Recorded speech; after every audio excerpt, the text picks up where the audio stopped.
During Donald Trump's recent European visit, a news item briefly flared in which the Polish president's wife, Agata Kornhauser-Duda, was presented as having snubbed the U.S. president.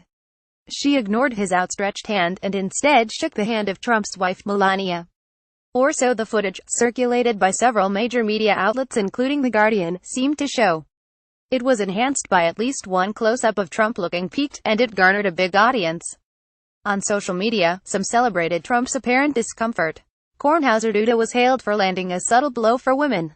But the item was wrong. By suggesting a deliberate snub, it misled. More complete footage of the incident showed Kornhauser-Duda unable to greet Melania when the Polish couple joined the Trumps on stage because the two women were positioned to the extreme left and right of the husbands, standing side by side between them. Having already shaken Trump's hand once, when the music stopped and applause began, Kornhauser-Duda walked in front of both husbands towards Melania, looking at her and stretching out a hand. Kornhauser-Duda did not appear to see Trump's hand, which he was offering as she passed after Trump had shaken hands with Poland's president, Andrzej Duda. As soon as she had shaken Melania's hand, Kornhauser-Duda turned and without hesitation accepted Trump's. When a reader drew attention to the way the edited version distorted what had taken place, I raised the issue with the relevant Guardian editors, and they immediately accepted the need to correct. Staff who put together the item for The Guardian told me they based it on wire service material from a regular and reputable source. In that material, the incident was already framed as an apparent snub. It did seem to fit into the growing catalog of Trump's odd greetings. Donald Trump awkward handshake moments compilation. I am satisfied that The Guardian did not set out to mislead, but that was the initial effect.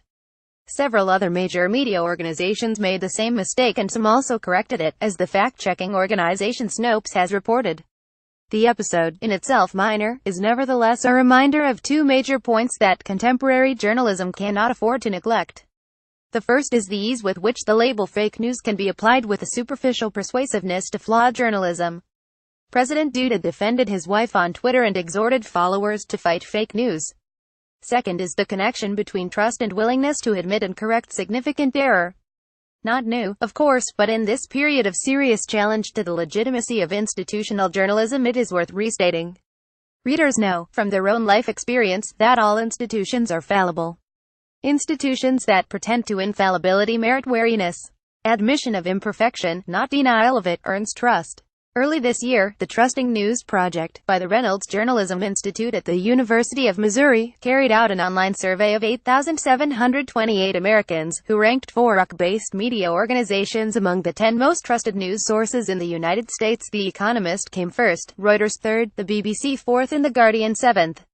The methodology explains limitations, so caution is required with the results.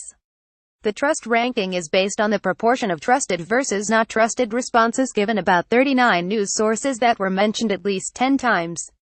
The report does not tackle the puzzle: why do a sample of Americans, invited into the survey via 28 U.S. newsrooms, rate British news sources so highly? One commentator wondered if it is the accent. Asked what made a news source credible to them, respondents frequently mentioned presenting information on both sides of an issue or argument using multiple sources and fact-checking. Trust is hard-won, easily lost. In the continuous effort to maintain credibility, as well as commercial viability, institutional journalism needs to be vigilant to avoid cases like the snub that wasn't. When they happen, they need to be corrected frankly and quickly.